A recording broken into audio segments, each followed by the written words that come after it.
Good afternoon, everyone, and thank you all for joining me. I'm Israeli government spokesperson Raquela Karamson, and this is March 21st, day 167 of the October 7th war. 167 days since the lives of all Israelis changed forever. More than 1,200 lives brutally snuffed out, entire families murdered.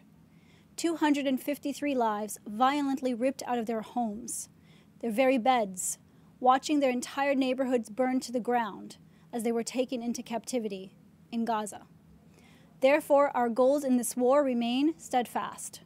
Bring home our hostages, destroy Hamas, and achieve total victory.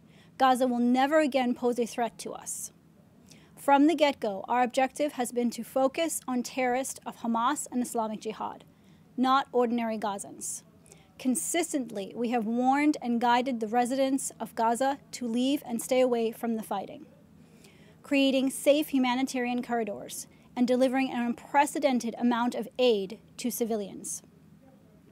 As our Minister of Strategic Affairs, Ron Dermer, said today, after all those statements in support of the Jewish people, when we were victims, you abandon us now on the last leg of our victory against this genocidal terrorist force.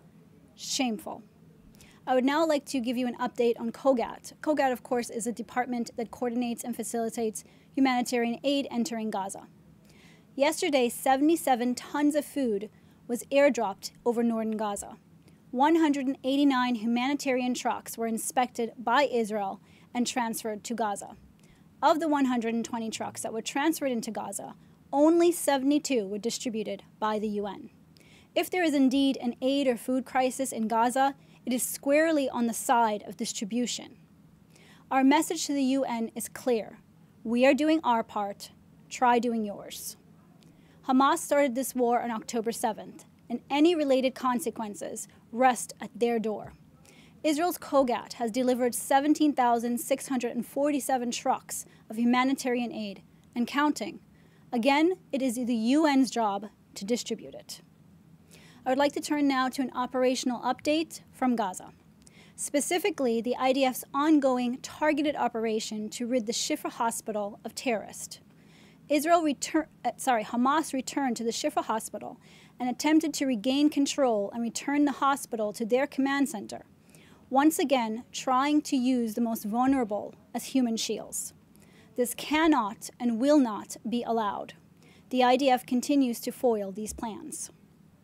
Since this operation began, over 140 terrorists have been eliminated in the area of the hospital, and more than $3 million in cash earmarked for terrorism, including infrastructure and weapons, were found in the Shifa hospital area.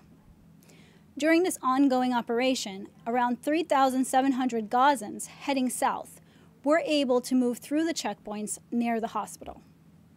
The IDF also provided a fuel truck and humanitarian aid to local Gazans, about 1,800 liters of water, and about 4 tons of food.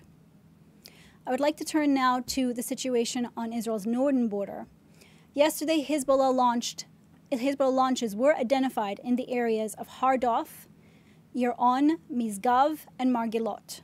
The IDF returned fire and struck the sources of these attacks. Additionally, IAF fighter jets also struck Hezbollah military compounds in Hula, Kantara, and other Hezbollah posts in the area. Now to Ramadan here in Israel. As tomorrow is Friday, I would like to remind you that Israel maintains freedom of worship while ensuring public safety. Tens of thousands of worshippers have entered the Temple Mount in recent days, and prayers are taking place peacefully. Hamas and others spreading incitement and false news on social networks in order to encourage violence and disrupt the holiday should not be given attention. We call on the general public to not buy into or share these tactics of fear and terrorism. And finally, I would like to share with you a readout of the conversation between our PM and U.S. President Biden yesterday. The PM expressed his thanks for U.S. support, and of course the U.S. and Israel always agree that Hamas must be eliminated. Our only disagreement are on the best way to achieve this goal. Our PM said, and I quote, It is impossible to complete the victory without the IDF entering Rafah in order to eliminate the remnants of Hamas's battalions. The PM made clear that the cabinet has approved the IDF's operational plan, which includes the evacuation of civilians from the battle zone. President Biden asked to present Israel with proposals in the humanitarian sphere and also on other topics.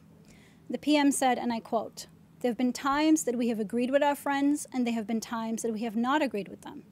In the end, we have always done what is vital for our security, and this is what we will do this time as well." That brings me to the end of today's briefing. I will now take your questions in the chat. Please do state your news outlet along with your question. Thank you. Thank you. First question from Hannah Julian of the Jewish Press. Can you comment on the news that the US has submitted a draft resolution to the United Nations Security Council calling for an immediate ceasefire even before Israel's delegation arrives for talks next week in Washington? Thank you, Hannah, for the question. I think that question might be better addressed to Secretary Blinken's team.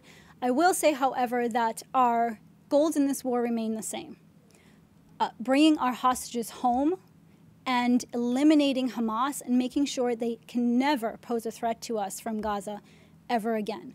And also to everyone calling for, a ceasefire or for this war to end, this war could end this afternoon. If Hamas surrendered and returned our hostages, this war would be over. Thank you.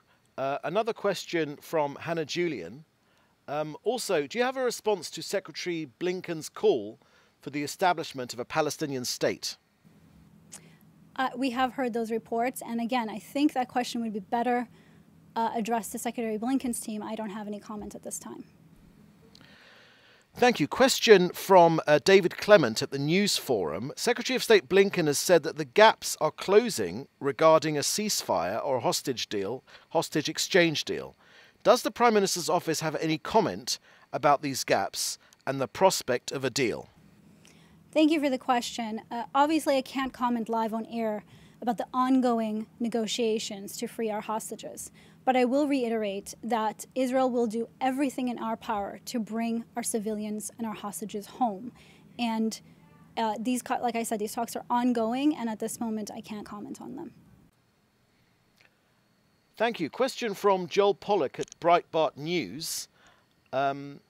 US Senator Sherrod Brown said that he did not trust either Hamas or Israel to obey a ceasefire. Is there any reason not to trust Israel to adhere to a ceasefire, whether temporary or permanent?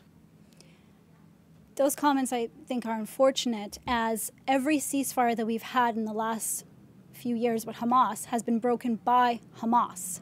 Israel has always adhered to any agreements that we've come to in any ceasefire deals. Thank you. Question from Carrie Khan at NPR in the USA. Is there hunger in Gaza? Again, I've heard those reports, and I think it is absolutely unfortunate that credible news organizations and countries around the world are buying into Hamas narrative. What's interesting is that every time we have arrested or captured Hamas terrorists, they have been quite fed. They're in good health. They are robust sometimes. I think this myth that there is hunger in Gaza is exactly that, a myth. And the other thing I would say is, again, as I said in the briefing, on the distribution side, we are doing everything in our power for aid to enter Gaza. Now, the aid organizations, the UN, the powers that be within Gaza, they have to distribute the aid. It is on them. We are doing our part, and they need to do theirs. Thank you. Question from Hamdan Salhut of Al Jazeera English. Can you comment on reports that the UK will not supply weapons to Israel if it does not abide with international law, something Israel has been accused of violating? Thank you for the question. I'm not familiar with those exact reports, but I will say that Israel, the people of the UK, the people of the US, the people of the Western world understand what the people of Israel are going through, and we have broad support in the Western world. As for when we see those reports, if they come up, we will deal with them at that time. A question from Jim Williams at Zenga International News Service, Washington, D.C. Yesterday, when the Prime Minister met via video call with the Republican members of the United States Senate and the Speaker of the House, did he ask them why Republicans were blocking President Biden's and Democrats' aid package to Israel? Again, I was not on that call, so I don't have an immediate comment to that at this time. However, I will say the U.S. has been our best friend, and we've worked hand in hand with them since the beginning of this war. And the U.S. and Israel, as I said in the briefing, agree that Hamas must be eliminated. Thank you. That's the last question. Thank you all for joining us today. Join us again Monday next week.